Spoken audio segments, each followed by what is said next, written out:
오늘은 42페이지 행복 내비게이션 하나님의 말씀 부분을 하도록 할게요. 챕터 4입니다. 지금까지 우리가 행복으로의 초대, 그 다음에 행복의 근원이신 예수님이 누구신지, 그리고 우리가 행복을 경험하려면, 행복의 통로이신 하나님을 경험하려면 무엇을 해야 하는지 배웠는데요. 우리가 배웠었는데요. 한번 지난 거 배웠던 거 잠깐만 복기를 해봅시다. 우리가 행복의 근원이신 예수 그리스도, 예수님을 뭘 알아야 됐죠? 교재에 보시면 가장 핵심적인 것들만 좀 쭉 다시 한번 복습 차원에서 이야기하면서 넘어갈게요. 행복 근원 예수님, 예수님이 우리가 행복을 얻기 위해서는 오직 하나님께로 갈 수 있는 방법은 예수님밖에 없다는 것을 봤는데, 예수님께서는 우리가 우리 하나님께로 가기 위한 그 조건이 정말 주어졌는지 그거에 대해서 우리가 한번 살펴보았죠. 그래서 우리가 하나님께로 갈 수 있도록 예수님께서 무슨 일을 하셨는지, 바로 십자가와 부활인 거죠. 그리고 승천하심, 그리고 그 예수님께서 그 일들을 통해서 우리가 행복으로 그 복을 받을 수 있도록, 하나님께로 나아갈 수 있도록 하신 그 자격이 주어지는데, 그 자격이 어떤 자격이 있어요? 하나님은 참 하나님이시면서 동시에 참 인간이신, 그러니까 인간인데 대신 죄가 없으신 분이어야 된다. 그래서 우리 죄인이 행복할 수 없었던 이유는 바로 죄 때문이었다. 그 죄의 문제를 누가 해결하셨다? 예수님께서 해결하셨다는 것고, 그래서 우리가 죄의 문제를 예수님을 믿음으로 죄의 문제가 해결이 돼요. 해결이 되고 나서 우리가 이제 행복을 이제 경험하기 위해서는 결국 우리가 뭘 통해서 경험할 수 있다? 하나님을 통해서 경험할 수 있다 있잖아요. 그래서 행복의 통로, 하나님, 체험 이렇게 말했는데, 이런 하나님을 경험하는 방법이 세 가지가 있어요. 혹시 기억나요? 첫 번째, 참된 예배. 두 번째, 부르짖는 기도. 세 번째, 올바른 성찬. 이 세 가지는 일단은 우리가 하나님을 경험하는 방법이면서 동시에 교회의 표지예요. 이 세 가지가 없는 데는 교회가 아니에요. 왜냐하면 참된 예배는 누구에게 드리는 거예요? 하나님께 드리는 것은 유대인들도 하나님께 드리고요. 그 다음에 무슬림도 하나님께 드려요. 심지어는 신천지 이단도 하나님께 예배해요. 그러면 그들과 우리 예배가 차이점이 없어져요. 하나님께로 말하면 이거는 그러면 달라져요. 우리가 참된 예배는 누구에게 드리는 거예요? 그렇죠. 삼위일체 하나님인 거예요. 유대인의 하나님과 우리의 하나님이 다른 점은 뭐예요? 삼위일체 하나님이신 거예요. 세 분이면서 한 분이시고 한 분이면서 세 분. 신천지 아무리 지들이 뭐 재림 예수를 뭐라 했었고 하나님을 한다 해도 그네들은 삼위일체를 믿지도 않아요. 또 안식교 같은 경우도 삼위일체 하나님 믿어야 안 믿어요? 안 믿어요. 그러니까 그들이 말하는 하나님, 우리가 말하는 하나님 똑같아 버리면 결국에는 뭐예요? 참된 교회와 참되지 않는 거짓 교회의 차이점이 없어지는 거예요. 그래서 예배를 통해서 하나님을 경험할 수 있다 이렇게 말할 수도 있긴 하지만, 좀 더 정확히 말하면 어떤 예배를 통해서? 참된 예배. 그럼 참된 예배는 뭐다? 누구에게 드리는 거다? 삼위일체 하나님께 드리는 거예요. 그래서 우리가 하나님 아버지께 드리는데 누구를 의지해서? 성령을 의지해서. 누구의 이름으로? 예수님의 이름으로. 이렇게 우리는 삼위일체적으로 예배를 하는 거죠. 그래서 참된 예배를 통해서 우리는 하나님을 경험한다 있어요. 그 다음에 또 기도라 있죠. 수많은 종교들은 다 기도가 있어요. 근데 그 기도에서는 물론 기도 자체만으로는 우리는 하나님을 경험할 수 있다 없다? 없어요. 그래서 우리가 참 하나님을 경험하기 위해서는 또 어떻게 나가야 돼요? 누구에게 나가야 돼요? 물론 부르짖는 기도가 맞는데 어떻게 나가야 돼요?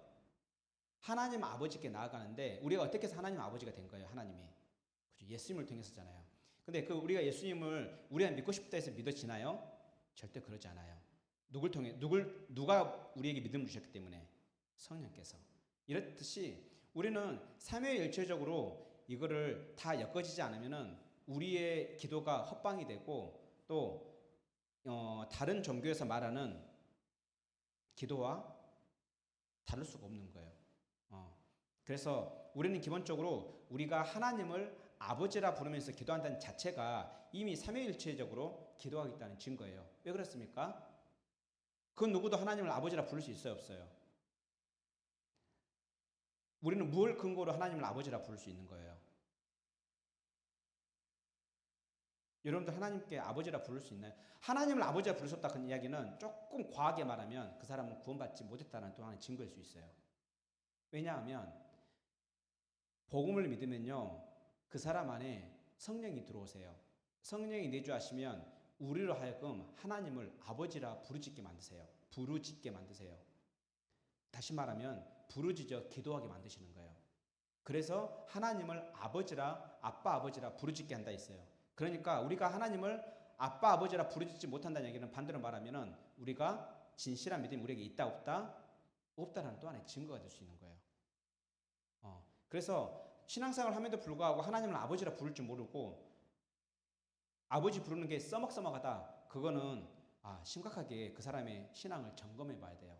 혹시 여러분 가운데 혹시 그런 마음들이 있다 그런다면 좀 점검하시기 바랍니다. 하나님을 아버지라 부를 줄 모른다 그런다면 이거는 자기가 구원이 없다는 증거로 볼 수도 있어요. 세례를 받았냐 안 받았냐 이 문제가 아니에요. 무슨 말인지 이해되죠? 그래서 우리는 하나님을 아버지라 부릅니다. 우리의 공로, 우리가 배웠기 때문에 그래서 우리가 하나님 아버지라 부를 수 있는 건가요? 아니에요. 그게 아니에요. 우리의 자격과 관계없어요. 오직 누구 때문에? 예수님의 십자가 공로 때문에. 우리가 예수님께서 나를 위해서 십자가 못 박혀 죽으시고 부활하신 것을 내가 믿고 내 죄를 하나님께 고백할 때 하나님은 우리를 어떻게 해준다고요? 자녀 삼아 주시는 거예요. 그래서 그 영접하는 자, 그 이름을 믿는 자들에게는 하나님의 자녀가 되는 거죠. 그래서 하나님의 자녀면 자연스럽게 하나님을 향해서 그럼 뭐라고 불러야 되는 거예요? 아빠, 아버지라고 불러야 되는 거예요. 근데 아빠, 아버지를 부를 줄 몰라. 그럼 문제가 있는 거죠. 좀 이해돼요? 여러분들 애가 태어났는데 애가 자기 아빠한테 아빠라 부르지 못해. 그러면 그 아이는 정상적인 아이예요? 비정상적인 아이예요? 당연한 거죠. 무슨 말 이해되죠? 우리는 복음을 통해서 성령으로 다시 태어난 자들이에요. 위로부터 다시 태어난 자들이에요. 하나님으로부터 다시 태어난 자예요. 그렇다 한다면 하나님께 아빠, 아버지라 부르는 게 정상이에요? 비정상이에요? 정상이에요. 또 반대로 말하면 부르지 못한다는 얘기는 정상이에요? 비정상이에요? 예, 이 원리를 기억하시기 바랍니다. 그래서 우리는 하나님 아버지께 부르짖는 거예요. 그 다음에 아까 우리 교재에는 나와 있지 않지만 세 번째 하나님을 경험하는 방법이 뭐라 했죠? 올바른 성찬. 예, 그 올바른 성찬, 정당하게 행해진 성찬. 그래서 그 성찬을 통해서는 성찬을 통해서 우리는 뭘 보게 되는 거예요? 예수님의 십자가의 죽으심, 살을 찢고 죽으심, 모든 피를 흘리심. 그것을 우리가 믿음으로 뭘 하신다? 우리가 뭐가 됐다? 하나님의 자녀가 됐다. 그래서 성찬은 단순히 예수님의 죽으심만을 우리가 기념하는 게 아니고 성찬은 뭐라 했죠? 다른 말로 주의 만찬이라는 뜻이에요. 주의 만찬. 그래서 영어로는 로드 슈퍼 서퍼라나 발음 잘하겠다. 그러니까 주의 만찬이라는 뜻인 거예요. 주의 만찬은 뭐예요? 우리가 배부르게 먹고 마시는 거죠. 그래서 우리가 먹고 마신 누구 앞에서? 아버지 앞에서 주께서 준비해 주신. 그래서 우리가 성찬 때 우리가 이렇게 이 땅에 이렇게 있는 것 같지만 실상은 우리가 하늘로 올려지는 거예요. 그래서 그거를 영적 임재세례라고 그래요. 그래서 우리는 성찬을 통해서 누굴 경험할 수 있다? 하나님을 경험할 수 있다는 거예요. 그래서 우리는 이렇게 하나님을 경험할 때 비로소 낙심한 자들이 온전해지고 힘이 없는 자가 힘이 생기고 온전치 못한 자들이 온전해지는 거예요. 그때 우리는 비로소 행복을 느끼는 거죠. 우리 안에 도저히 채워지지 않던 그 갈급함들이 하나님으로 채워지기 때문에 우리는 만족함을 누려요. 그래서 행복의 통로 하나님을 경험하는 방법은 세 가지. 그렇게 해서 저번 주까지 배웠습니다. 오늘은 행복 내비게이션입니다. 여러분들 요즘 참 너무 좋은 것 같아요. 제가 전라도 광주에 살다가 서울에 올라와서 만약에 내비게이션이 없었다 한다면 참 서울 생활하기 힘들었을 거예요. 그런데 감사하게도 제가 올라올 무렵부터 내비게이션이 개발이 됐어요. 내비게이션이 개발돼가지고 정말 서울 그 복잡한 지리도 내비게이션 하나면 어디든지 갈 수 있었어요. 여러분도 마찬가지입니다. 그 전에는요, 대학 다닐 때는 내비게이션이 없었어요. 그래서 항상 지도를 펴고 다녔어요. 지금 여러분들 차에 지도 없죠? 저 대학 다닐 때는 항상 지도가 있었어요. 이만한 큰 지도. 그리고 책자처럼 된 지도가 있는데 선배들 차를 타고 어디 놀러 가려면 한 명이 옆에서 조수석에서 지도 펴고 있어야 돼요. 그래갖고 좌회전 우회전 막 이렇게 막 누가 옆에서 말해줘야 돼. 그러다가 잘못 오면 이제 헤매기 시작합니다. 그러다 길을 잃어버리면 그 길이 어디 길인지 알 수가 없는 거예요. 그래서 그렇게 다니다가 내비게이션을 딱 쓰기 시작하면서 와 신천지더라고 진짜. 신천지를 말하면 이상하다. 진짜 완전 진짜 별천지더라고요. 왜? 그 두꺼운 그 지도를 펼 필요도 없고 내비게이션 딱 내가 원하는 주소 딱딱딱 누르면 심지어는 내가 지금 있는 장소 어딘지 현 주소 딱 누르면은 지도에 딱 나오는 거예요. 내가 지금 어디 있구나. 뿐만 아니라 내가 가야 할 장소까지 친절하게 내비양이 알려주죠. 예, 여기서부터 좌회전하세요. 네, 우회전요. 100m 전방에서 우회전요. 이렇게 하면서 우회전이라고요. 유턴하세요. 막 이렇게 하면서 끝까지 가게 만들잖아요. 그래서 요즘 그러잖아요. 내비의 인도 따라 내가 어디든지 가리라. 그러면서 이렇게 가잖아요. 그죠? 근데 우리는 하나님의 사람들입니다. 그죠? 우리가 행복을 찾는 사람들입니다. 근데 행복을 찾으려 해도 내비게이션이 제대로 안 돼주면 우리는 행복을 찾을 수가 없어요. 그래서 행복을 찾게 해주는 내비게이션이 있는데 바로 그게 뭔지 아십니까? 바로 그게 하나님의 말씀입니다.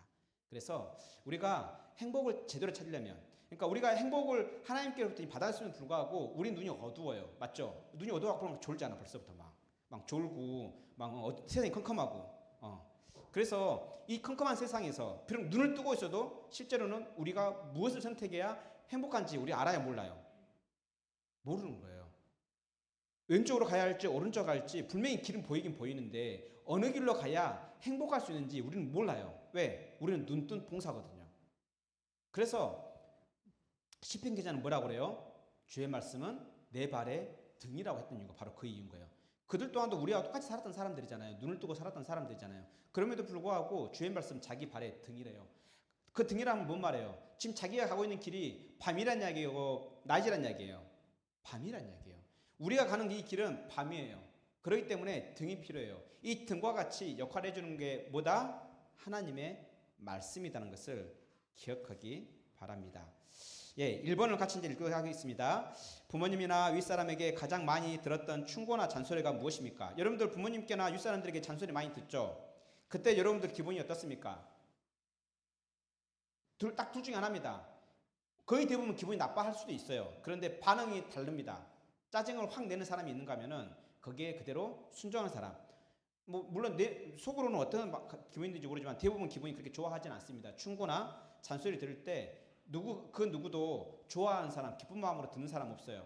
여러분들은 기쁜 마음으로 듣나요? 잔소리 들으면 기쁘나요? 너무 기쁘다, 즐겁다, 와 진짜 신난다, 막 그러지 않잖아요. 어때요? 다 기분이 우울해져요. 힘들어요. 그럼에도 불구하고 우리가 그 충고나 잔소리를 들어야 하는 이유가 뭐예요? 부모님이 정말 쓸데없이 잔소리 하는 경우 물론 있을 수 있어요. 그럼에도 불구하고 대부분 쓸데없는 잔소리 하진 않을 거예요. 제 말이 틀린가요? 제 경험에 비해도 부모님이 쓸데없는 잔소리를 물론 내가 듣긴 참 힘들어도 쓸데없는 잔소리를 하지 않아요. 그럼 부모님이 그렇게 충고나 잔소리를 하는 이유가 뭘까요? 예? 왜 쓴소리를 할까요? 예, 딴 길로 가지 말라고. 좀 더 구체적으로 말하면 가서 고생하지 말라고. 왜 그렇게 가서 고생하지 말라고 하는 걸까요? 부모님이 자녀를 사랑하기 때문에. 만약에 미워한다면 어떻게 하겠어요? 그래, 가라. 가서 좀 한번 쎄 빠지게 한번 고생 좀 해봐라. 하고 묵인하겠죠. 하지만 사랑한다면 말하죠. 그런데 도저히 말을 해도 말을 안 듣는 사람도 있죠. 그때는 어떻게 해요? 그래, 너가 선택한 길이니 가서 좀 고민 좀 하고 고생 좀 해봐라 하고 놔두는 거예요. 그러면 자연스럽게 그 자녀는 어떻습니까? 가서 고생합니다. 그래서 부모 말씀 안 듣고 고생하는 거하고 조금 듣기 힘들어도 그 말 듣고 순종해서 고생 안 하는 거하고 선택은 누구에게 달렸어요? 예, 자기 자신에게 달려 있는 거예요. 그래서 주로 보면은 부모님 말씀 잘 듣는 사람들은 하나님 말씀도 잘 들어요. 하나님 말씀 잘 듣는 사람들은 자연스럽게 어때요? 범사에 잘 돼요. 뭐부터 시작됩니까? 부모의 말씀을 잘 듣느냐 안 듣느냐 여기서부터 시작되는 거예요. 부모의 말씀을 잘 듣는 사람들은 자연스럽게 하나님의 말씀을 잘 듣게 돼 있어요. 왜? 눈에 보이는 부모님 말씀도 안 듣는데 어떻게 눈에 보이지 않는 하나님 말씀을 들을 수 있겠어요? 죽었다 깨어나도 못 듣지. 눈에 보이는 부모님 말씀을 듣는 것이 훈련이 된 사람들은 눈에 보이지 않는 부모님 말씀을 듣는데 굉장히 쉬워요. 성경이 그걸 증거하고 있잖아요. 요셉이 어땠습니까? 요셉은 부모 말씀을 정말 순종했어요. 근데 물론 부모 말씀 순종해서 어떻게 됐어요? 좀 나락으로 떨어졌잖아요. 그럼에도 불구하고 결론은 좀 어떻게 됐어요? 한 나라의 총리가 된 거였잖아요. 자기 식구들을 가뭄으로부터 건져내는 엄청난 일을 하잖아요. 근데 그 시작점이 뭐였어요? 부모님 말씀에 순종했던 거예요. 부모 말씀에 순종할 줄 알았기 때문에 자기가 지금 애굽 땅에서 왜 살고 있는지 자기의 정체성을 하나님의 음성으로 제대로 들었던 거예요. 그런 부모에게 떠나고 나서 애굽으로 팔려고 나서 부모님 만났어요, 안 만났어요? 만난 적 없어요. 그런데 그가 자기 형제들을 만났을 때 뭐라고 말했어요? 당신이 보낸 게 아닙니다. 하나님께서 나를 먼저 보내신 겁니다. 라고 자신 있게 말하잖아요. 그럼 그 사람은 대체 하나님 음성 언제 들은 거예요? 언제 들은 거예요? 애굽에 있을 때 들은 거잖아요. 부모님이 없는 상태에서 들은 거잖아요. 이렇듯이 부모님 말씀을 잘 듣는 자가 결국엔 누구의 말씀을 잘 듣는다? 하나님 말씀을 잘 듣는다. 하나님 말씀을 잘 듣는 사람이 결국에는 뭘 받는다? 복을 받는다. 이거는 만고 진리예요. 성경이 우리에게 가르쳐주는 진리예요. 그런데 부모님 말씀을 들을 때 신약에서는 바뀌어요. 구약에서는 모든 부모님들이, 성경에 나오는 모든 부모님들이 다 여호와 신앙이 있는 사람들이 없는 사람들이에요. 있는 사람들이에요. 그런데 신약에 와서는 이제는 어떻게 돼요?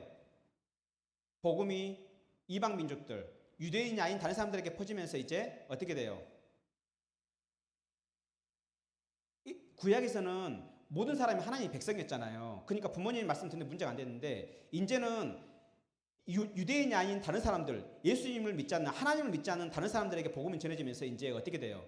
우리가 예수님을 믿더라도 우리 부모님 예수님 믿을 가능성이 있을 수도 있고 없을 수도 있죠. 그러면 이제 우리는 뭐 해요? 10계명에서 뭐라고 그래요? 제5계명 뭐예요? 내 부모를 공경하라고 10계명 되어 있죠. 그런데 에베소서 오면은 이게 달라져요. 뭐라 달라져요? 주 안에서 공경하라고 바뀌어요. 왜 이렇게 바뀌었을까요? 하나님 백성의 바운더리가 바뀌었기 때문이에요. 그래서 우리가 말씀을 순종하되, 부모님 말씀을 순종하되 어디 안에서 순종하라? 주 안에서. 그러니까 부모님께서 우리에게 뭔가 시켰다 할지라도 그게 주의 말씀, 주의 계명과 배치되는 것이라면, 상충된 것이라면 그거 무조건 순종해야 된다, 순종하지 않는다?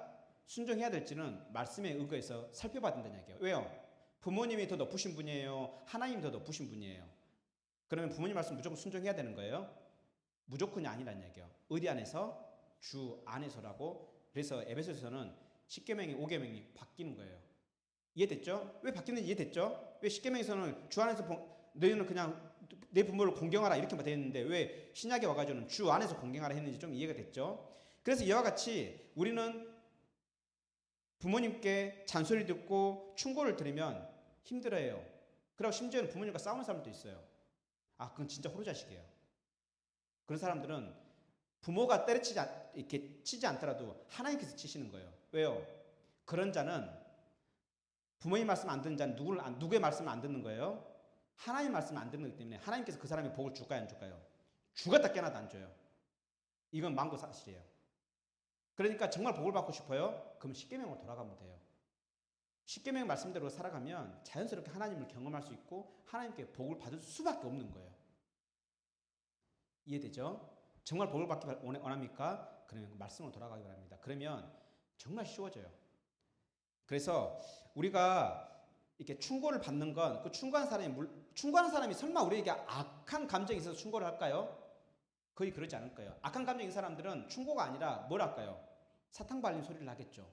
그래가지고 결국에는 함정에 빠지게 하고 그물에 거치게 하겠죠.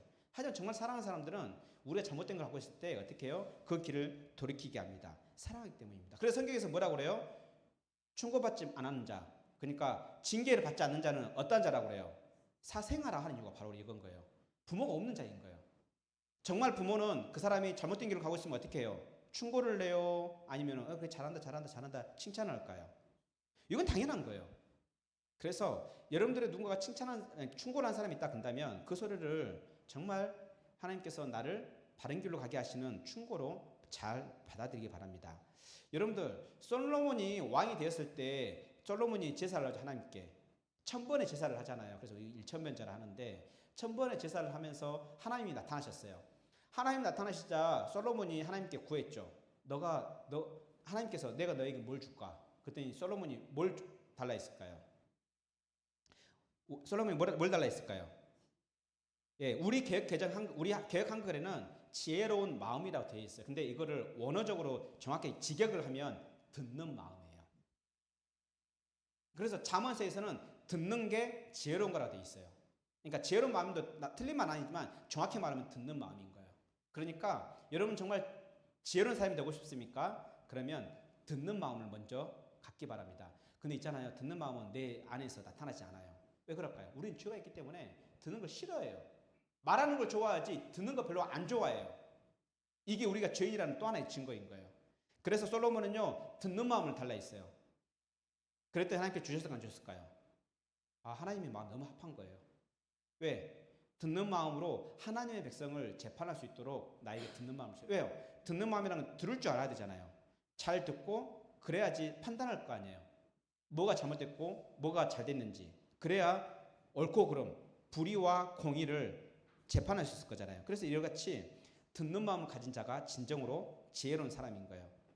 혹시 자기 자신에게 듣는 마음이 없거든 하나님께 회개하기 바랍니다. 하나님, 내가 듣는 마음이 없습니다. 도와주세요. 솔로몬에게 주셨던 것처럼 내게도 듣는 마음을 주세요라고 기도하시기 바랍니다. 그때 하나님께서 우리에게 뭘 주실까요? 듣는 마음을 주신다 안 주신다? 주신다는 것을 솔로몬을 통해서 우리에게 보여주신 거예요. 그 듣는 마음을 제대로 받은 솔로몬은 세상 그 누구도 따라갈 수 없는 엄청난 지혜로운 왕이 되었어요. 그렇다 한다면 그거는 그냥 하나의 역사의 사실로 끝날까요? 아니요. 그때 주셨던 그 하나님은 우리에게 동일합니다. 그래서 잠언 1장 5절 같이 읽어볼까요? 시작. 지혜 있는 자는 듣고 학식이 더할 것이요 명철한 자는 지략을 얻을 것이라. 44페이지입니다. 지혜 있는 자는 뭐 한대요? 듣고. 그래서 들으니까 자연스럽게 어떻게 들은 게 많아지니까 뭐가 생기겠어요? 학식이 많아지는 거예요. 또 들으니까 어떤 자가 되는 거예요? 명철한 자가 되는 거예요. 지혜로운 자가 되는 거예요. 그러니까 지혜로운 자가 되다 보니까 뭘 하겠어요? 어떤 상황 가운데서도 지혜롭게 행동하는 거죠. 지략이 생기는 거예요. 계획이 생기는 거예요. 또 잠언 9장 9절 읽어봅시다. 시작. 지혜 있는 자에게 교훈을 더하라. 그가 더욱 지혜로워질 것이요 의로운 사람을 가르치라. 그의 학식이 더하리라. 이게 원리를 알겠습니까? 지혜 있는 사람은 어떤 귀를 가지고 있다고요? 어떤 마음을 가지고 있다고요? 듣는 마음, 듣는 귀를 가지고 있어요. 그러니까 자연스럽게 그 지혜로운 사람은 더욱더 계속 듣고 있기 때문에 더 지혜로워진다는 얘기인 거예요. 그리고 그 지혜로운 사람들은 뭐가 옳고 그름인지를 더 제대로 판별하기 때문에 의로운 사람이 되는 거예요. 그래서 그는 더욱더 지혜로워지고 더욱더 학식이 많아지는 거예요. 여러분들 주변에 공부 잘하는 친구하고 공부 못하는 친구들 있죠? 그 친구들 중에 공부 진짜 못하는 친구들 자세히 한번 봐보세요. 특징이 있어요. 남의 말 안 들어요. 졸거나 졸은 사람 남의 말 안 듣잖아. 맞죠? 또 대도 말해도 그걸 수용하지 않고 다 흘려보내버리는 거예요. 이와 같이 정말 지혜로운 사람이 되고 싶으면 뭐하라? 듣는 마음을 가지시기 바랍니다. 고집 센 사람들은 절대 지혜로울 수가 없어요. 내가 하고 싶은 거 딱 정해놓고 모든 걸 그냥 가는 사람들은 지혜롭지 못해요. 그건 진짜 약이 없어요. 하나님도 그때 할 수가 없어요. 그거는 진짜 이 사람은 하나님께서 얘는 내가 고쳐 써야 되겠다 싶을 때는 그때는 꽉 불어가지고 쓰기도 해요.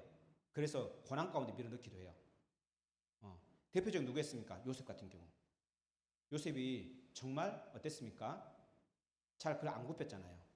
형들 말 잘 안 들으라 했잖아요. 막 자기 내세우려 했잖아요. 그러니까 하나님께 어떻게 했어요? 쫙 그 감옥에 쳐박아 버렸잖아요. 그래가지고 완전히 불어가지고 어떻게 쓰셨어요? 겸손할 대로 겸손을 지자 하나님께서 들어 쓰셨잖아요. 그래서 물론 우리가 지혜롭지 않은 상태에서도 쓰임 받을 수 있어요. 세상에 보면 지혜롭지 않은 사람들도 부자가 많이 있잖아요. 그런데 결론은 뭐예요? 하나님 말씀 안 듣고 그냥 골로 가잖아요. 예, 수많은 사람들이 그렇게 됐잖아요. 그래서 우리는 그래야지 않았으면 좋겠습니다. 그러면 진짜 우리가 사는데 정말 지혜가 중요하다는 것은 이제 우리가 알았어요. 그죠? 그러면 진짜 정말 지극히 높은 지혜, 정말 그 누구도 따라갈 수 없는 그 지혜, 우리는 그걸 어디서 얻을 수 있을까요? 그게 이번에서 나옵니다. 최고의 지혜는 어디서 얻을 수 있는지를 볼 건데 우리 고린도전서 1장 25절을 읽겠습니다. 시작. 사람보다 지혜롭고 하나님의 약하심이 사람보다 강하니라. 이거 당연하죠. 하나님이 아무리 어리석어도 우리 인간보다 뭐 하시다? 지혜로우시고, 우리 하나님이 아무리 약하신다 할지라도 누구보다 강하시다? 사람보다 강하시다는 거예요. 그렇다 한다면 정말 하나님의 가장 낮은 지혜를 할지라도 우리에게 그게 얻어지면 우리는 어떠한 지혜를 얻는 거예요? 사람 중에서는 가장 높은 지혜를 얻는 거예요. 사람의 지혜를 훨씬 뛰어넘는 지혜가 누구에게 있다? 하나님께 있다는 거예요. 예. 그리고 그러면 하나님의 지혜가 반영된 게 어디인지, 하나님의 지혜가 기록된 게 어디인지를 안다면 우리는 그걸 통해서 지혜를 얻을 수 있겠죠. 바로 그게 무엇인지 디모데 후서 3장 15절부터 17절입니다. 같이 읽겠습니다. 시작.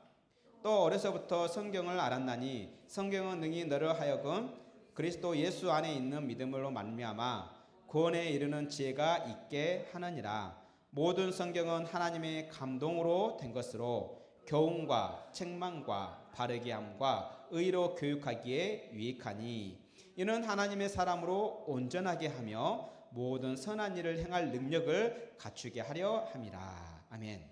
네, 성경은 뭘로 써졌대요? 하나님의 감동으로. 다시 말해서 성경은 결국에는 성경에는 뭐가 있다는 얘기예요? 성경 안에는 하나님의 지혜가 있다는 얘기예요. 그래서 우리가 하나님의 지혜를 얻고 싶으면 자연스럽게 뭘 읽으면 하나님의 지혜를 얻을 수 있다? 말씀을 읽으면 얻을 수 있다. 그래서 우리가 말씀을 읽다 보면 하나님께서 어떨 때는 우리 처음에는 교훈을 해요. 우리에게. 야, 인자나 이게 바른 길이야. 이렇게 해야 되라고 교훈을 해요. 교훈을 했는데 교훈을 받았어요. 교훈을 받았는데 그 교훈대로 안 해. 그럼 하나님께서 어떻게 하실까요? 인자나 그건 아니야. 그러면 책망을 하시겠죠. 지금 교훈 다음에 책망이 나오잖아요. 책망을 하신 이유가 뭐예요? 그 다음에 나오잖아요. 바르게 하려는 거예요. 그래서 우리가 바른 길로 가게 했어요. 그래서 바른 길로 가서 결국에는 어떤 사람이 되도록, 의로운 사람이 되도록 그렇게 성경은 우리를 교훈하는 거예요. 우리에게 교훈하고 책망하고 바른 길로 가게 해서 의로운 사람이 되게 하는 거예요. 그래서 그렇게 된 사람이 어떤 사람이에요? 하나님의 사람, 온전하게 된 하나님 사람. 그래서 하나님 사람에 대해서 뭘 하라는 거예요? 착한 일을 하도록 할 수 있는 능력을 갖추는 거예요. 이 사람만이 어떻게 할 수 있다? 지혜를 얻은 사람이라 할 수 있는 거예요. 됐죠? 구원에 이르는 지혜는 우리는 뭘 통해서 할 수 있다? 성경 말씀으로. 하나님의 감동으로 기록된 성경 말씀으로. 물론 우리가 하나님께서 이렇게 성경을 직접 손을 쓰셨냐? 그건 아니에요. 하나님의 감동을 입은 자들이 하나님의 감동으로 쓴 거예요. 이거를 이제 조금 어려운 말로 유기적 성경을 기록하는 방법은 기계적으로 작성을 했느냐 막 여러 가지 것들이 있는데 유기적 감동으로 쓴 거예요. 그러니까 그 사람을 단순히 도구로만 쓴 게 아니에요. 그 사람을 단순히 타자기로 쓴 게 아니고 그 사람의 성격, 그 사람이 살아온 배경, 그다음에 그 사람이 가지고 있는 그 인격을 통해서 하나님 말씀을 쓰게 한 거예요. 그래서 어떤 성경은 좀 따뜻하기도 하고 어떤 성경은 조금 매섭게 조금 레디컬해요. 좀 약간 급진적이기도 하고 어떤 성경은 어때요? 선행을 굉장히 강조하기도 하고 어떤 성경은 그 믿는 걸 되게 강조하기도 하고. 근데 그게 다 다르냐? 그러지 않는 거예요. 여러 가지 다방면을 통해서 하나님 말씀을 잘 깨닫게 해서 만드는 거예요. 그러니까는 성경을 한 성경만 가지고 하나님의 지혜를 다룰 수 있다? 없다? 아니요. 다채롭게 다방면으로 우리가 얻기 위해서는 다양한 성경을 통일되게 읽어야 되는 거예요. 그래서 우리는 성경을 통해서 하나님께 지혜를 얻을 수 있습니다. 이제 그 사실을 우리가 3번부터 알 수 있는데요. 실제로 하나님 말씀을 가까이 할 때 어떤 일이 일어나는지 한번 봐봅시다. 시편 119편 98절부터 100절입니다. 같이 읽겠습니다. 시작. 주의 계명들이 항상 나와 함께 하므로 그것들이 나를 원수보다 지혜롭게 하나이다. 내가 주의 증거들을 늘 읊조림으로 나의 명철함이 나의 모든 스승보다 나으며 주의 법도들을 지킴으로 나의 명철함이 노인보다 나으니이다. 우리가 계명을 그렇게 항상 내 옆에 두고 내가 말씀을 읽다 보면 자연스럽게 비록 처음에는 내가 원수보다 지혜롭지 못할지 몰라도 내가 말씀을 계속 가까이 하고 말씀을 읽고 말씀대로 살아가면 누구보다 지혜롭게 된다? 내 원수보다, 나를 대적하는 자들보다, 나쁜 놈들보다 내가 더 지혜롭게 되는 거예요. 그리고 그 말씀을 내가 늘 읊조릴 때, 읊조린다는 말이 뭐예요? 암송하면서 읊조리고 읽고 그러는 거예요. 그러면 나의 명철함이 나를 가르쳤던 스승보다 더 나아질 수 있다는 얘기예요. 그리고 더 나아가서는 그 말씀을 지키며 행하며 나아갈 때 나의 명철함, 나의 지혜는 누구보다 더 나아진다? 오랜 세월을 경험했던 노인보다 더 나아진다는 거예요. 이거 엄청난 거 아니에요? 세월을 보는 거잖아요. 노인보다 나아진다는 건 세월을 보는 거고, 또 스승보다 더 나아진다는 것은 스승만큼 높아진다는 거예요. 뭐 할 때? 하나님 말씀을 늘 가까이 해서 읽고 읊조리고 그 말씀을 지킬 때에, 그때에 우리가 이렇게 되는 거예요. 그래서 하나님 말씀은 나를 지혜롭게 합니다. 그리고 또 어떠한 유익이 있는지 봐봅시다.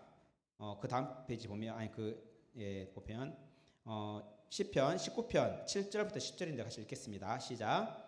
여호와의 율법은 완전하여 영혼을 소성시키며 여호와의 증거는 확실하여 우둔한 자를 지혜롭게 하며 여호와의 교훈은 정직하여 마음을 기쁘게 하고 여호와의 계명은 순결하여 눈을 밝게 하시도다.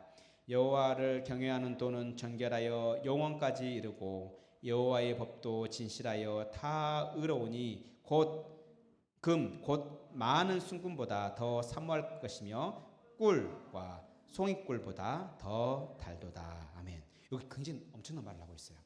하나님 말씀을 우리가 가까이 하고 묵상하고 지킬 때 어떤 일이 일어난대요? 우리의 영혼을 소성시킨대요. 소성시킨다는 말은 다시 살아나게 한다는 얘기예요. 이건 어떻게 할 수 있습니까? 우리는 말씀을 읽다 보면 생명의 길이 보이기 시작하는 거예요. 무엇을 통해서 생명을 얻을 수 있는지. 그래서 말씀을 읽다가 생명을 얻는 경우들이 많아요. 예. 우리에게 있어서 가장 중요한 게 뭡니까? 생명 아닙니까?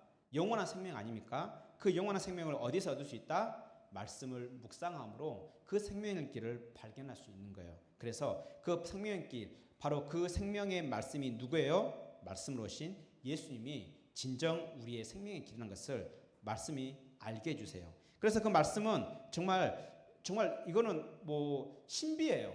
여러분들 일반 책들 읽는다 해서 생명이 살아나진 않아요. 물론 즐거움은 느낄 수 있어요. 책을 읽고 즐겁고 기쁠 수 있어요. 그렇다 해서 생명이 살아나지는 않아요. 그런데요, 하나님의 말씀을 우리가 가까이 하고 읽고 우리가 그 말씀을 계속 가까이 보면 우리 안에 하나님께서 믿음을 주시고 그리고 우리의 영혼을 거듭나게 하시는 거예요. 우리가 되살아나게 하시는 거예요. 그래서 되살아났기 때문에 어떻게 해요? 마음이 예전에는 잘못된 것을 알았음에도 불구하고 하나님께 회개하지 않던 사람이 이제는 잘못된 것을 깨닫고 하나님께 회개하는 거예요. 왜? 우리의 마음이 느낌을 느끼기 때문인 거예요. 그러니까 우리가 말씀을 가까이 하기 전에 하나님을 믿기 전에는 우리의 마음 마치 화인 맞은 자처럼 아무리 야, 너 하나님께 죄 졌어. 너 하나님께 회개해야 돼. 그래야 너 하나님께 죄를 용서받고 새로운 생명을 이렇게 받을 수 있어. 새롭게 생명을 얻을 수 있어. 이렇게 말을 하면 사람들이 죽을때까지는 안 믿어요. 그런데 그 사람이 말씀을 읽다가 갑자기 그가 거듭나게 되면은 어떤 일이 생겨요? 마음에 느낌이 생기는 거예요. 그래서 회개를 하기 시작합니다. 자기가 어떠한 죄를 하나님께 저질렀는지 회개하기 시작합니다. 회개를 한단 말이 뭔 말이에요? 하나님께 죄의 용서를 받을 기회가 생겼다는 얘기 안 생겼다는 얘기예요? 생기는 거예요. 그래서 내가 누굴 통해서 이 죄를 용서받는지를 알게 되는 거죠. 물론 명확하게 모를 수 있어요. 왜? 성경을 이해하는데 한계가 있어요, 없어요? 본인 스스로 이해하는 데는 한계가 있기 때문에. 그래서 교회에서 복음을 온전하게 가르치고 선포하는 이유가 바로 여기 있습니다. 그 사람들이 더 바르고 더 밝히 깨달을 수 있도록. 그래서 그렇게 하나님께 죄를 지었다는 것을 깨닫는 사람들은 이 죄가 어마어마하게 나에게 악영향을 주구나. 이것을 알아요, 몰라요? 알게 돼요. 나 자신뿐만 아니라 내 죄로 인해서 주변 사람들에게 얼마나 안 좋은 영향을 끼치는지 알게 돼요. 그러니까 자연스럽게 뭐예요? 죄를 좋아하겠어요? 미워하겠어요? 미워하게 돼요. 그래서 죄를 멀리하게 되기 시작합니다. 죄를 멀리하면 자연스럽게 뭐가 생길까요? 죄는 우리에게 슬픔과 고통과 눈물을 주지만 그 슬픔과 고통과 눈물을 주는 그 죄를 멀리하게 되면 자연스럽게 뭐가 우리에게 다가오겠어요? 그의 반대 것들이 다가오는 거죠. 어떤 것들이? 기쁨과 만족함과 행복이 다가오는 거예요. 대단한 거예요. 우리는 지금 말씀을 가까이 있을 뿐인데 우리의 삶에 많은 변화가 일어나는 거예요. 생명을 얻을 뿐만 아니라 우리의 삶이 즐겁고 행복하게 바뀌는 거예요. 뭘 가까이 했을 뿐인데 하나님의 말씀을 가까이 했을 뿐인데 이제 그러면 구체적으로 우리 하나님의 말씀을 가까이 할 때 어떠한 유익이 있는지를 다시 한번 보도록 하겠습니다. 3번 같이 읽어봅시다. 시작. 하나님의 말씀인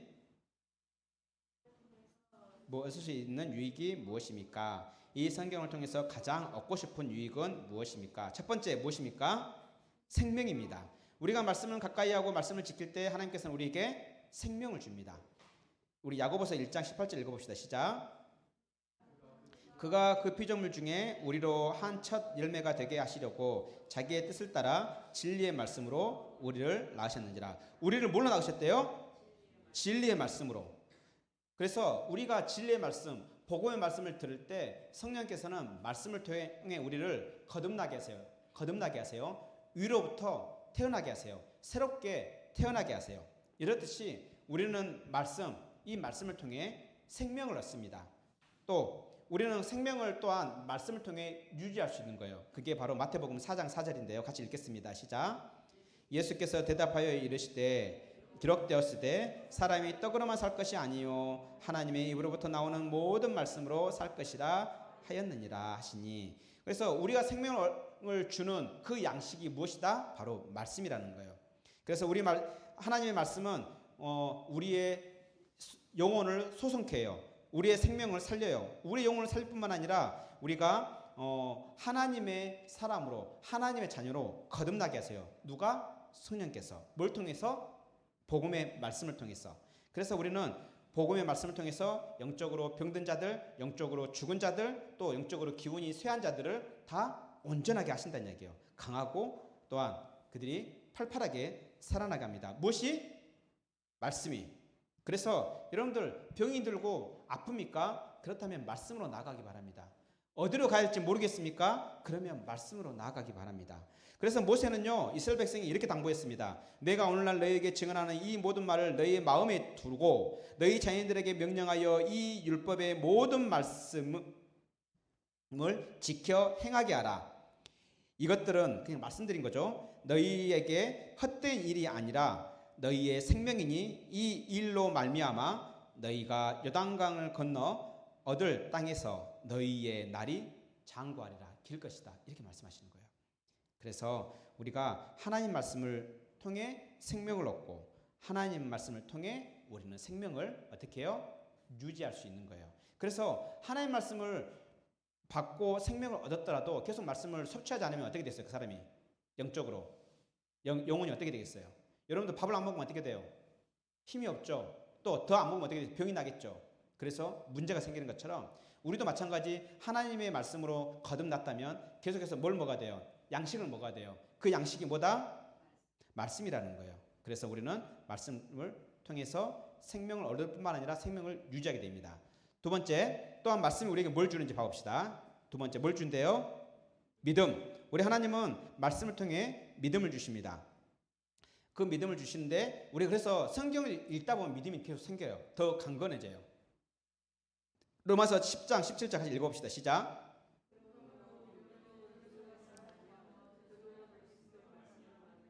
반대로 봐봅시다. 그리스도의 말씀은 말씀으로 말미암아 뭐가 난대요? 말씀을 들을 때 우리는 뭐가 난다? 믿음이 난다는 거예요. 그래서 그리스도의 말씀은 주로 우리는 어디서 선포가 많이 됩니까? 예배를 통해서 많이 선포가 되죠. 그래서 예배를 잘 드렸을 때 믿음이 어떻게 된다? 잘 일어나요. 그리고 일어나고 또한 굳건해져요. 뿐만 아니라 성찬은 우리가 아까 보이는 말씀은 설교를 했을 때 들리는 말씀은 설교를 했을 때 보이는 말씀은 뭐예요? 성찬인 거예요. 그래서 성찬을 통해서 우리의 믿음이 강건해지는 것입니다. 또 로마서 1장 17절 같이 읽어봅시다. 시작. 복음에는 하나님의 의가 나타나서 믿음에 이르게 하나니 기록된 바 오직 의인은 믿음으로 말미암아 살리라 함과 같으니라. 그래서 복음을 통해서 복음을 들을 때 우리는 뭐가 생긴다? 우리 안에 믿음이 생기는 거예요. 그러니까 이게 그 순서가 딱 정해진 건 아니에요. 논리적으로 말하는 거예요. 믿음이 생기고 동시에 생명이 생겨요. 모든 사람은 영적으로 죽은 상태예요. 그래서 하나님 말씀이 깨달아질까요? 깨달아지지 않을까요? 깨달을 수가 없어요. 여러분들 죽은 사람에게 옆에 툭툭 치면 어우 그만 쳐 하고 감각을 해요, 못 해요? 못하죠. 왜 못해요? 죽어서 감각이 없기 때문에. 마찬가지 일반 사람들에게 아무리 하나님 믿으라 해도 믿어져요, 안 믿어져요? 안 믿어져요. 왜요? 그 영혼이 지금 죽은 상태이기 때문에 감각을 못하는 거예요. 그런데 그 사람 그 영혼을 살리는 방법이 뭘로 살릴 수 있다? 하나님의 말씀. 좀 더 구체적으로 말하면 뭐? 복음으로 그 영혼이 살아나는 거예요. 살아나고 나서 비로소 이제 하나님 말씀이 뭐 하기 시작해요? 느껴지기 시작하는 거예요. 감각하기 시작하는 거예요. 깨달아지기 시작하는 거예요. 그래서 깨달아진 그 사람은 어떻게 됩니까? 이제 생명 얻는 삶을 살기 시작합니다. 하나님 말씀 들을 때 믿음이 생깁니다. 누가 믿음을 생기게 하신다? 성령께서 믿음을 생기게 하시는 거예요. 우리가 아무리 믿음을 갖고 싶어도 가질 수 있어요, 없어요? 없어요. 우리는 알 수 있죠. 아무리 교회 다니고 정말 믿고 싶어 했는데 불구하고 여전히 안 믿는 사람들이 제법 많아요. 그런데 그 사람은 어쨌든 간에 믿고 싶어서 말씀을 가까이 하잖아요. 예배를 가까이 하잖아요. 기도를 열심히 하잖아요. 그러면 믿음이 생길까 안 생길까요? 왜 생길까요? 하나님께서 그게 약속하셨기 때문에. 찾는 자에게 찾게 해주신다 했고 두드린 자에게 열려주신다 했기 때문에 우리는 그걸 경험할 수 있는 거예요. 여러분도 마찬가지예요. 여러분도 믿음 갖고 싶어서 가졌나요? 아니에요. 단지 예배 드렸을 뿐인데, 단지 기도했을 뿐인데. 근데 어떻게 해요? 말씀을 가까이 한다고 성경 공부했을 뿐인데 믿음이 생긴 거예요. 여러분들은 믿음을 갖고 싶어서 절대 그러지 않아요. 하나님께서 은혜를 주신 거예요. 불쌍히 여겨서 우리에게 주신 거예요. 그래서 우리는 그 믿음을 통해서 하나님 말씀을 받고 생명이 살아나고 그리고 그 생명을 가지고 우리는 하나님을 예배할 수 있는 거죠. 또 그뿐만이 아닙니다. 이제 지금까지는 뭐가 있었어요? 살아나느냐 살아나지 못하느냐. 그 다음에 살아서 풍성하게 사느냐 가난하게 사느냐. 이런 문제였다면 이제는 이제 살아있는 사람들에 대한 주시는 유익입니다. 그 세 번째가 뭡니까? 희망입니다. 하나님의 말씀은 우리에게 희망을 줍니다. 우리는 세상을 살아보면 어때요? 희망을 가질 만한 게 있어요? 물론 약간의 희망이 있을 수 있어요. 근데 그 희망이요, 영원하지 못해요. 기한이 있어요. 또 그 희망이 있다 할지라도 그 희망 우리가 충분한 만족감을 줄까요, 안 줄까요? 주질 않아요. 그런데요, 하나님께서 우리에게 주신 희망은요, 우리에게 충분하면서도 기한이 없어요. 우리 히브리서 11장 1절을 같이 한번 읽도록 하겠습니다. 시작. 믿음은 바라는 것들의 실상이요 보이지 않는 것들의 증거니. 로마서 15장 4절 같이 읽겠습니다. 시작. 무엇이든지 전에 기록된 바는 우리의 교훈을 위하여 기록된 것이니 우리로 하여금 인내로 또는 성경의 위로로 소망을 가지게 합니다. 이 소망이라는 말은 희망입니다. 우리는 비록 예수님을 믿는다는 이유 때문에 어떻습니까? 손해를 볼 때도 있어요. 예수님을 믿는다는 이유 때문에 참 억울한 일을 당할 수도 있어요. 예수님을 믿는다는 이유 때문에 화를 내고 싶어도 화를 안 낼 수도 있어요. 못 낼 수도 있어요. 그럼에도 불구하고 우리가 그렇게 하는 이유가 뭐예요? 하나님의 위로 때문에요. 하나님께서 우리를 위로하실 것이라는 그것 때문에. 마치 오늘 본문에 나왔던 것처럼, 오늘 오전 공예배 때 본문에 썼던 것처럼 다윗은 왕이었어요. 그렇죠? 다윗은 사무엘에게 기름 부음 받은 왕이었어요. 비록 이스라엘의 왕으로 등극하지 않았지만 이미 하나님께 기름 부음 받은 왕이었어요. 그럼에도 불구하고 그는 사울에게 계속 쫓겨다녔어요. 오랜 세월 동안 쫓겨다녔어요. 그는 사울을 죽일 수 있는 기회도 있었어요. 그럼에도 불구하고 그는 사울을 직접 죽이지도 않았고 또 대들지도 않았어요. 도리어 그에게 은혜를 베풀었어요. 그렇게 할 수 있었던 것은 뭐 때문이에요? 내가 장차 이스라엘의 왕이 될 것이다. 비록 지금은 사울이 저렇게 미쳐 날뛰고 있다 할지라도 때가 되면 하나님께서 저 원수는 내리고 나를 올리실 거다라는 뭐가 있었기 때문에? 희망이 있었기 때문에. 왜? 하나님께서 그를 왕으로 세우신다는 약속을 하셨잖아요. 그래서 우리는 그 약속을 붙들고 있기 때문에 지금은 우리가 이 모양 이 꼴이고 정말 세상 사람들로부터 비난을 받는다 할지라도 우리에게 약속하신 그 하나님은 결국에는 우리를 향한 그 뜻을 반드시 이루실 것이기 때문에 우리는 그 희망을 가지고 살 수가 있는 거예요. 우리가 그 희망이 궁극적으로 언제 이루어져요? 우리에게 준 그 희망은 궁극적으로 언제 이루어져요? 더 이상 죄, 더 이상 사망의 그 권세로부터 시달리지 않고 악인과 그런 부조리와 불의 때문에 눈물 흘리지 않는 그러한 온전한 공의가 충만한 그러한 때가 언제 이루어져요? 바로 예수님께서 다시 오실 때 이루어진다는 것을 알고 있는 거예요. 그래서 비록 지금은 몸이 병이 들고 세월의 연약함 때문에 힘들고 또 병으로 인해서 쇠약한 모습이 있다 할지라도 이 모든 것들이 예수님께서 다시 오실 때 다 어떻게 된다? 다 이제 없어지는 거예요. 비록 우리가 살아생전 예수님의 오심을 혹시 보지 못했다 할지라도 우리가 죽은 후에 예수님이 다시 오신다 한다면 부활해서 온전한 몸으로 죄와 사망에 전혀 지배받지 않는 그 새로운 몸으로 부활할 거예요. 그래서 우리는 이 희망이 있는 거예요. 예수님이 다시 오실 날에 완전하게 되어지는 그 희망이 있는 거예요. 그렇다 해서 지금 희망이 없느냐? 아니요. 지금 여전히 희망이 있어요. 우리는 지금 하나님 나라가 우리 안에 이미 임해 있지만 하나님 나라를 온전히 경험할 수 있어요? 없어요? 경험하지 못해요. 그래서 우리는 하나님 나라가 임했음에도 불구하고 우리는 여전히 충만하게 경험하지 못해요. 그럼에도 불구하고 우리는 경험할 수 있습니까? 예, 일부적으로 조금 부분적으로라도 우리는 경험할 수가 있어요. 실제로 그 증거가 뭡니까? 우리가 하나님께 탄식할 때 하나님 우리의 탄식을 들으시고 응답하신다는 거예요. 비록 시간이 좀 걸릴 수는 있어요. 하지만 그 시간이 걸릴지라도 결국에는 하나님은 우리의 기도를 응답하신다 안 하신다? 하시는 거예요. 이런 식으로 우리는 하나님을 이 땅에 사는 동안 경험할 수 있는 거예요. 비록 궁극적인 그 소망이 이루어지기 전에도 우리는 그 궁극적인 희망이 이루어질 것을 우리의 삶을 통해서 경험할 수가 있는 겁니다. 그런데 이 중심에 뭐가 있다? 이 희망을 가질 수 있는 중심에 뭐가 있다? 하나님의 말씀이 있는 거예요. 네, 그 다음에 또 하나님의 말씀 우리에게 뭘 줍니까? 4번에 자유를 줍니다. 우리에게 자유를 줍니다. 우리는요 자유가 있을까 없을까요? 예수 믿지 않는 사람들에게 자유가 있을까 없을까요? 사람들이 이렇게 말하면 사람들이 모두 뭔 소리 하니? 이렇게 말할 수 있어요. 근데 그들에게 자유가 없어요. 그들은요 하나님을 섬길 자유가 없어요. 예수 믿지 않는 사람들 한번 해보세요. 한번 권해보세요. 하나님 섬길 자유가 없어요. 도리어 죄를 지을 수밖에 없는 그건 뭐라고 했죠? 속박밖에 없어요. 그들은 죄를 안 지을 수 있는 자유도 없어요. 마치 로봇처럼 뒤에서 조종하는 로봇처럼 걔네들은 계속해서 죄를 지을 수밖에 없는 거예요. 죄를 안 지을 자유가 없어요. 하나님을 예배할 자유가 없어요. 그래서 하나님 앞에 나오지 못하잖아요. 그래서 하나님 앞에 안 나와. 자기들은 내가 안 나가는 거야 이렇게 말한 거지만 엄밀히 따지면 하나님을 예배할 자유가 없기 때문인 거예요. 마치 노예로 잡혀있기 때문에. 노예로 잡혀있으면 그 노예는 누구의 허락을 받아야 뭔가 일을 할 수 있어요. 제가 예전에 본 영화 중에 그 그린 마일이라는 영화를 혹시 봤어요? 어떤 영화라면 그러니까 죄인이 그러니까 죄수가 오랜 세월 동안 감옥에 갇혀 있었어요. 감옥에 갇혀 있다 보니까 무조건 간수가 허락해야만이 뭔가 할 수 있어요. 심지어는 화장실 가고 싶어도 간수에게 허락을 받아야지 화장실 갈 수 있는 거예요.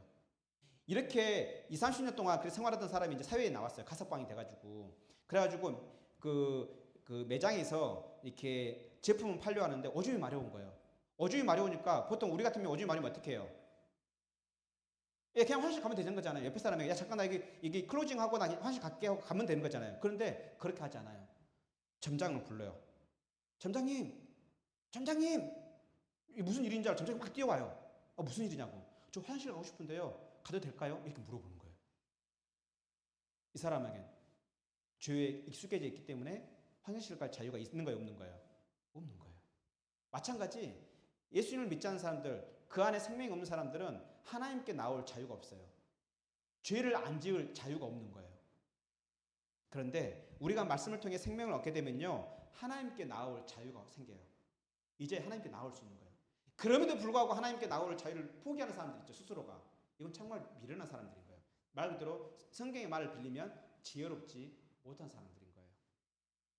또한 뿐만 아니라 우리는 죄를 지을 수도 있고 안 지을 수도 있고 그래서 안 지을 자유 있고 지을 자유가 있다고 하잖아요. 아니요, 그건 아니에요. 우리는요 죄를 안 지을 자유가 이제 있는 거예요. 예전에는 안 지을 자유가 없었어요. 그냥 죄를 지었어요. 그게 죄인지도 모르고 지었어요. 왜? 뭐가 옳고 그름이 모르기 때문에. 그냥 인륜을 따라서 그냥 안 지을 뿐이지 그거 왜 안 지었는지를 모르는 거예요. 그런데 생명을 얻은 사람은요 이제는 죄를 안 지을 자유를 행사하는 거예요. 내가 비록 죄를 지을 수 있음에도 불구하고 죄를 거부하는 거예요. 이와 같이 우리는 진리 안에서 자유를 얻게 되었습니다. 죄를 안 지을 자유, 그 다음에 하나님께 예배할 자유. 근데 우리는 그 자유를 어떻게 쓰고 있습니까? 죄를 안 짓는데 그 자유를 쓰고 있습니까? 죄를 짓는데 혹시 그 자유를 포기하고 있습니까? 또 하나님을 예배하는데 자유를 쓰고 있습니까? 하나님을 예배하지 않는데 자유를 포기하고 있습니까? 한번 좀 살펴보아야 합니다. 또 뿐만 아니라 예전에는 누군가와 함께 화평하게 지내려고 화목하게 지내려는 그러한 마음이 별로 없었어요. 어떻게 하면 그 사람을 이용해서 나의 목적과 나의 어떤 이익을 성취할 것인가, 이런 관점에서만 항상 사람들을 보아왔지만 이제는요, 생명이 있는 사람, 하나님 말씀으로 생명을 얻은 사람은요, 이제는 그게 아니에요. 모든 사람들과 화목하게 지내려고 해요. 예전에는 거룩함에 대한 관심도 없었어요. 그런데 이제 거룩함에 대한 사모함이 생겨요. 이와 같이 예전에는 자유롭지 못하던 그 화목과 거룩함에 대해서 우리는 어떻게 돼요? 그것을 사모하는 자유가 생기는 거예요. 그래서 이제는 그렇게 나아가는 거죠. 청년들 어떻습니까? 무엇이 옳은지 무엇이 그른지 정말 혈기왕성하잖아요. 내가 하고 싶은 거 진짜 많잖아요. 맞죠? 아니 여러분만 그러니까 저도 그랬어요. 그래서 저는 예수님 믿기 전에 정말 내가 하고 싶은 건 다 해봤어요. 아니 이상한 것은 안 해봤고 정말 하고 싶은 건 다 해봤어요. 외국도 나가보기도 하고 정말 하고 싶은 건 다 해봤어요. 그런데 나중에 예수님을 믿고 나니까 진짜 부질없었다. 와, 진짜 돈이 아깝고 시간이 아깝다. 이런 생각 요즘 되게 많이 해요. 와, 그 열정과 그 시간을 내가 주를 위해서 썼더라 한다면 내가 와, 진짜 이보다 좀 더 나은 인생을 살 수 있지 않았을까라는 생각이 드는데, 그런데 참 지금이라도 감사해요. 지금이라도 하나님을 알고 생명을 얻어서 이렇게 여러분과 함께 말씀을 나누고 있다는 것만 되게 감사해요. 여전히 내가 하나님께서 안 불러주셔가지고 하나님께서 내게 말씀을 안 주셔가지고 여전히 내가 그 삶을 살고 있다 한다면 지금 생각하기도 싫어요. 돌아서기도 싫거든요. 왜? 그 삶이 얼마나 비참할지 알거든요. 정말 행복하면 뭐 일도 없고 얼마나 바쁘고 정신없는지, 근데 정작 내 것은 하나도 없고 돌아서면 허탈감만 들고 그랬던 인생이었는데 지금은 이런 인생이 아니라는 것에 대해서 얼마나 감사한지 몰라요. 이와 같이 우리는 말씀이 우리를 뭐한다? 자유롭게 한다. 그래서 진리를 알진 진리가 너희를 자유롭게 하리라 하지만 그 진리는 바로 뭐예요? 말씀인 거예요. 또 5번에 우리에게 뭘 주십니까? 지혜를 주십니다. 이건 뭐 아까 살펴봤던 것처럼 하나님께서 우리가 말씀 가까이 하면 뭘 주신다고요? 지혜를 주신다 했었죠. 그리고 그 지혜는 뭐예요? 우리가 가지고 있는 지식을 어떻게 사용할지를 알게 하는 거예요. 지식과 지혜는 달라요. 지식은 내가 알고 있는 거고 그 지식을 어떻게 사용하느냐를 명철, 지혜 이렇게 말을 해요. 그래서 똑같은 지식이랄지라도 어떻게 사용하느냐에 따라서 그거에 대한 열매는 달라지겠죠. 그 달라지게 하는 그 덕목이 뭐다? 지혜라는 거예요. 4번 읽겠습니다. 4번 하나님의 말씀인 성경에 깊이 잠겨 사는 사람. 깊이 잠겼나 말은 완전히 푹 절여진다 이 뜻이에요. 잠겨있는 사람은 항상 행복한 삶을 살 수 있습니다. 성경 인물들의 체험을 통해 확인해 봅시다. 한번 봐봅시다. 다윗은 어떤 사람이었습니까? 여러분들 아시죠? 시편이 총 몇 편이에요? 150편이죠. 그 중에 다윗이 성경을 그 시편을 몇 편 썼을까요? 다윗의 시편으로 알려진 시편이 몇 편 있을까요? 73편이에요. 그러면 거의 절반에 육박하죠. 그만큼 다윗은 하나님의 말씀에 푹 절여져 사람이었어요. 우리 한번 읽어봅시다. 다윗의 고백을 한번 들어봅시다. 주의 증거들로 내가 영원히 나의 기업을 삼았사오니 이는 내 마음의 즐거움이 됨이라. 여기서 주의 증거들은 하나님의 말씀을 말하는 거예요. 하나님의 말씀들을 뭘로 삼았대요? 자기의 영원한 기업, 자기의 영원한 재산으로 삼았대요. 그랬더니 그 결과 그의 마음에 뭐가 있대요? 즐거움이 있대요. 여러분 마음 가운데 즐거움이 없습니까? 그러면 하나님 말씀을 마음에 두기 바랍니다. 하나님 말씀을 내 마음에 두는 거하고 이게 어려운데 굳이 하나님 말씀을 두는 거하고 내가 즐거움을 갖는 거, 기뻐하는 거하고 무슨 차이가 있지? 모르면 그냥 일단 해보세요. 그냥 해보시면 알 거예요. 여러분들 제가 뭐 비유를 잠깐 들지만 중국에 신장 위구르 지역 가면요 건포도가 되게 유명해요. 건포도가 정말 달아요. 여러분들 지금까지 먹어본 건포도 중에 그만큼 달고 맛있는 건포도 먹어본 적 한 번도 없을 거예요. 제가 이렇게 말하면 여러분들 그 건포도 맛 느껴지세요? 안 느껴지죠? 그만 느껴보려면 어떻게 되겠어요? 진짜 가봐야 돼요. 그냥 가봐야 돼. 마찬가지로 하나님 말씀은 우리의 재산으로 산다면, 우리의 영원한 재산으로 산다면 우리에게 즐거움을 준대요. 누가 하는 말이에요? 다윗이 경험하고 이렇게 했어요. 그러면 다윗이 하는 말 이해가 돼야 안 돼요? 안 될 수도 있을 거예요. 그러면 어떻게 보라고요? 직접 실천해 보라는 얘기예요. 하나님 말씀을 여러분의 진짜 영원한 재산으로 삼아보시기 바랍니다. 그러면 세상이 줄 수 없는 즐거움이 우리 안에 있을 것입니다. 그럼 에레미야는 또 어떻게 말했는지 한번 봐봅시다. 에레미야서 15장 16절 같이 읽겠습니다. 시작. 만군의 하나님 여호와시여, 나는 주의 이름으로 일컬음을 받은 자라. 내가 주의 말씀을 얻어 먹었사오니 주의 말씀은 내게 기쁨과 내 마음의 즐거움이다. 내가 기쁘고 즐거우려면 결국에는 뭘 얻어 먹으면 된다? 주의 말씀을 얻어 먹으면 된다. 예, 그래서 주의 말씀을 얻어 먹었던 사람이 고백했던 게 있죠. 그 말씀이 얼마나 달든지 꿀송이와 같더라, 이렇게 말하고 있는 거예요. 얼마나 가치가 있는지 순금보다 더하더라, 이렇게 말하는 거예요. 이 고백은 그들의 고백이 아니라 이제 여러분들의 고백이 됐으면 좋겠어요. 우리들의 고백이 됐으면 좋겠어요. 그래서 이제 말씀을 좀 우리가 읽읍시다. 말씀을 읽읍시다.